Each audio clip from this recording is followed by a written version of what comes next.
Hamas سربراہ اسماعیل ہنیہ شہید کا سفر آخرہ دوحہ کی امام محمد بن عبد الوہاب مسجد میں اسماعیل ہنیہ اور ان کے محافظ کی نماز جنازہ ادا کر دی گئی۔ عالمی رہنماؤں سمیت ہزاروں افراد نے شرکت کی۔ اسماعیل ہنیہ اور محافظ کے جسد خاکی کو فلسطین کے قومی پرچم میں لپیٹا گیا تھا۔ تدفین دوحہ کے شمال میں لوسیل کے قبرستان میں ہوگی۔ جسد خاکی رہائش گاہ پہنچنے پر جذباتی مناظر اہلیہ نے آخری دیدار کیا۔ پاکستان کا فلسطین اور عوام سے بھرپور اظہار یکجہتی۔ حماس سربراہ اسماعیل ہنیہ کی شہادت پر پاکستان میں یوم سوگ۔ اسلام آباد، لاہور، کراچی سمیت شہر شہر غائبانہ نماز جنازہ ادا۔ اس کے ساتھ ساتھ پارلیمنٹ ہاؤس کی مسجد میں بھی غائبانہ نماز جنازہ ادا کی گئی، جس میں وزیر اعظم شہباز شریف، وفاقی وزراء اور اپوزیشن رہنماؤں کی بھی نماز جنازہ میں شرکت۔ قومی اسمبلی میں اسرائیلی بربریت اور اسماعیل ہنیہ کے قتل کے خلاف مذمتی قرارداد متفقہ طور پر منظور کی گئی۔ قرارداد نائب وزیر اعظم اسحاق ڈار نے پیش کی۔ کہا گیا اسرائیلی مظالم میں 40,000 سے زائد فلسطینی شہید ہو چکے۔ یہ ایوان اسرائیلی مظالم کو مسترد کرتا ہے۔ غزہ میں فوری جنگ بندی کا مطالبہ۔ صہیونی ریاست انسانیت کے خلاف جرائم کی ہر حد پار کر چکی۔ وزیر اعظم شہباز شریف کا قومی اسمبلی میں اظہار خیال۔ کہا فلسطین آج ایک مقتل کا بن چکا، بستیوں کی بستیاں قبرستان بن چکی، ہر طرف بکھرا خون انسانیت کی روح کو جھنجھوڑ رہا ہے۔ یہ کہا کہ پوری دنیا اسرائیل پر بے حسی کا مظاہرہ کر رہی ہے۔ پاکستان آج بھی قائد اعظم کی فلسطین پالیسی پر عمل پیرا ہے۔ کابینہ اجلاس میں گفتگو کرتے ہوئے وزیر اعظم شہباز شریف نے کہا اسماعیل ہنیہ کی شہادت فلسطینیوں کی آزادی کے خواب کو مزید جلا بخشے گی۔ وزیر اعظم کا فلسطینی زخمیوں کو علاج کے لیے پاکستان لانے کا بھی عزم۔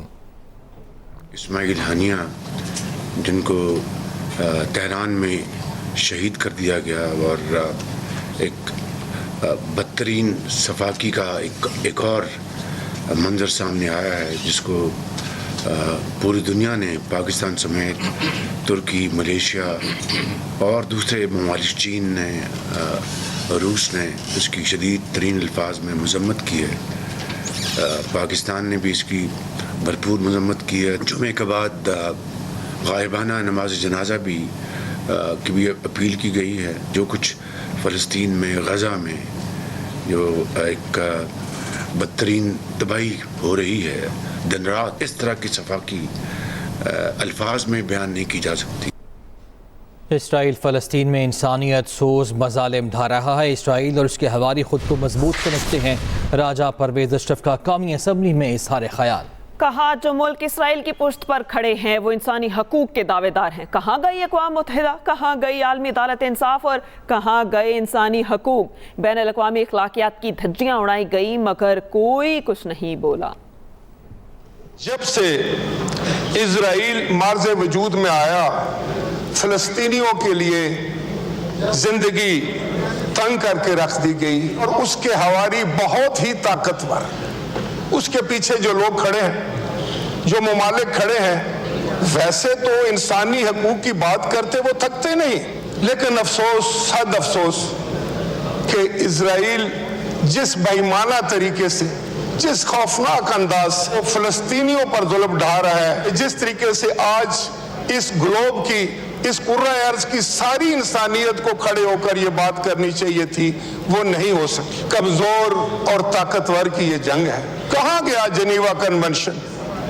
کہاں گیا انٹرنیشنل کورٹ آف جسٹس؟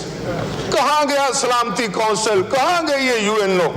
کہاں گئی وہ ساری تنظیمیں جو بڑی بڑی باتیں کیا کرتے تھے؟ صرف قراردادوں سے فلسطین آزاد نہیں ہوگا، مسلم دنیا کو اکٹھا ہونا ہوگا۔ چیئرمین PTI بیرسٹر گوہر کا قومی اسمبلی میں اظہار خیال۔ کہا موجودہ حکومت کی ناکامی ہے کہ OIC کا ایک بھی اجلاس نہیں بلا سکی۔ جب اپنوں کو نہیں جوڑ سکیں گے تو اسرائیل کے خلاف بلاک نہیں بنا سکیں گے۔ موجودہ حکومت کے دور میں سب سے زیادہ انسانی حقوق کی خلاف ورزیاں ہوئیں۔ انہوں نے یہ بھی کہا کہ جبری گمشدگیاں آج بھی جاری ہیں۔ آج کے بعد کسی کو اپنے گھر سے اٹھایا نہیں جائے گا مگر وہ جو قانون کے مطابق ہو۔ جبری گمشدگیاں آج بھی جاری ہے۔ ہم میں سے کسی کے خلاف اگر کوئی کیس ہے، ہم قانون کو پیش کریں گے۔ ہمارے لیڈر کے خلاف 200 کیسز آئے اور 300 مرتبہ وہ عدالتوں میں پیش ہوئے۔ ہم عدالتوں سے بھاگنے والے نہیں ہیں، لیکن یہ جبری گمشدگیاں ختم ہوں۔ اگر اسرائیل کے ساتھ کھڑے ہونا ہے تو ہم نے آپس میں بھی ایسا ڈیوائیڈ پیدا نہیں کرنا۔ حکومت کا لاپتہ افراد کے خاندان کی تکالیف کم کرنے کے لیے مالی معاونت کا فیصلہ۔ حکومت کی جانب سے لاپتہ ہر فرد کے اہل خانہ کو 50 لاکھ روپے دیے جائیں گے۔ انکوائری ایکٹ کے تحت جو کمیشن بنا ہے اس میں 2269 افراد کا ڈیٹا ہے۔ 1000 کیسز جو 5 سال سے زیادہ زیر التوا ہیں ان کو بھی حل کیا جائے گا۔ بیورو چیف اسلام آباد عامر الیاس رانا ہمارے ساتھ موجود ہیں۔ جی عامر، بتائیے گا۔ جی، آج وفاقی کابینہ فیصلہ ہوا جس میں بتایا گیا کہ ٹوٹل 10,000 مسنگ پرسنز تھے، جن میں سے 8,042 کے کیسز حل ہو چکے ہیں اور 2,269 کیس ابھی تک حل طلب ہیں۔ تو جو کیس 1,000 کیسز ہیں جن کے اہل خانہ میں سے جو افراد تھے وہ جو مسنگ پرسنز میں ہیں ان کو 50 لاکھ فی خاندان دینے کا فیصلہ کیا گیا ہے کہ جن کو 5 سال سے اوپر ہو گئے مسنگ پرسن بنے ہوئے اور لاپتہ ہیں اور گھر کے معاملات بہت زیادہ دگرگوں ہو چکے ہیں ان کی فیملیز کے، اور ان کے قانونی ایشوز بھی بن گئے تھے۔ ان کو قانونی ایشوز میں جہاں نادرا، پاسپورٹ اور وراثت کا ایشو تھا اس کے لیے ایک سرٹیفکیٹ جاری کیا جائے گا اور 50 لاکھ روپے فی خاندان 1,000 لوگوں کو گورنمنٹ دے گی، جن میں سے بڑی تعداد چیک کی گئی ہے اور جو 1269 رہ گئے ہیں تو 2 سال کے بعد ان میں سے جن کے 5 سال ہو جائیں گے ان کے لیے بھی یہی امدادی پیکج ہوگا کہ حکومت مدرہڈ کے طور پہ یہ پیکج لا رہی ہے اور وضاحت کر رہی ہے کہ یہ مسنگ پرسن اسٹیٹ کے پاس، حکومت کے کسی ادارے کے پاس نہیں ہے، لیکن چونکہ فیملیز پاکستانی ہیں، لوگ اپنے ہیں اور پاکستان کی حالت جنگ میں ہے، ایسے میں بہت سارے لوگ کوئی دہشت گردوں کے ساتھ مل گئے، کوئی مارے گئے ہیں، گم ہو گئے ہیں، لیکن ان کے خاندان تو پاکستان کے ہیں۔ تو گورنمنٹ نے اس لیے یہ ایک بڑا فیصلہ عرصے سے یہ حل طلب تھا، اور کچھ لوگ ایسے بھی ہیں جو مختلف جیلوں میں بھی تھے اور وہ مسنگ پرسنز میں ان کی فیملی نے گنوایا ہوا تھا، تو ان کو بھی بازیاب کرایا گیا ہے، سامنے لائے گئے ہیں اور پورا ڈیٹا تقسیم کیا گیا ہے کہ 4 صوبوں میں ٹوٹل کتنے کیس تھے ان کو دیکھا گیا ہے، اور اب 1,000 کیسز کے اوپر فوری طور پہ فی خاندان 50 لاکھ روپے گورنمنٹ آف پاکستان نے دیا ہے۔ اس کے اندر صوبوں کی بھی معاونت شامل ہوگی اور 4 صوبوں سے لوگ اس کے اندر موجود ہیں جو 1,000 افراد ہیں اور ان کو یہ امداد دی جائے گی۔ آج کیبنٹ نے فیصلہ کیا ہے، کچھ دیر میں اس کی تمام تر تفصیلات وفاقی وزیر قانون اور وزیر اطلاعات ایشو بھی کریں۔ صحیح، عامر الیاس رانا آپ کا شکریہ۔ آگے بڑھتے ہیں۔ پاور سیکٹر اور FBR صحیح نہ ہوئے تو خدا نخواستہ ملک کی ناؤ ڈوب سکتی ہے۔ بجلی بحران کے حل کے لیے شبانہ روز کاوشیں کی جا رہی ہیں۔ وزیر اعظم شہباز شریف کابینہ اجلاس میں بولے، بجلی سستی کرنا اتحادی حکومت اور نواز شریف کا ایجنڈا ہے۔